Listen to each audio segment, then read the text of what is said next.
কুমারখালীর মানুষ, জনসাধারণ মানুষ বিশ্বাস করে কুমারখালীতে এমন একজন প্রার্থীকে মনোনয়ন দিলে আমাদের নেতা জনাব মোহাম্মদ শেখ সাদী, যিনি সকল গ্রুপিং নিরসন করতে পারবেন এবং সকল গ্রুপিংয়ের ঊর্ধ্বে থেকে তার মতো একজন শিক্ষিত ইয়াং জেনারেশন যদি আগামীতে ধানের শীষ প্রতীক নিয়ে নির্বাচন করে, সম্ভাব্য যে প্রার্থী দেওয়া হয়েছে তাকে বাতিল করে যদি শেখ সাদীকে নমিনেশন দেওয়া হয়, এই তারুণ্যের ভোটগুলো ইনশাল্লাহ শেখ সাদীর ঘরেই আসবে, ধানের শীষের ঘরেই আসবে এবং ধানের শীষের ঘরে নিয়ে এই সিটটা আমরা দেশনায়ক তারেক রহমানকে উপহার দিতে পারবো ইনশাল্লাহ।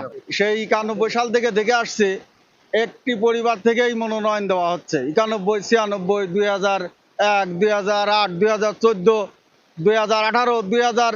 এখন যদি আমরা সেই পুরাতন যুগে যদি অবস্থান করি তাহলে আসলে তো দেশ এবং কোথাও উন্নয়ন পাবে না।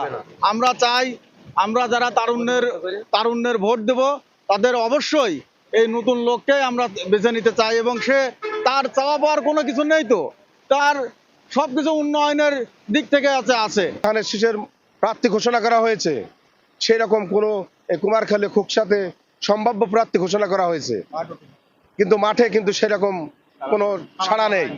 আমরা চাই এই প্রার্থীকে পরিবর্তন করে শেখ সাদী ভাইকে নমিনেশন দেওয়া হোক।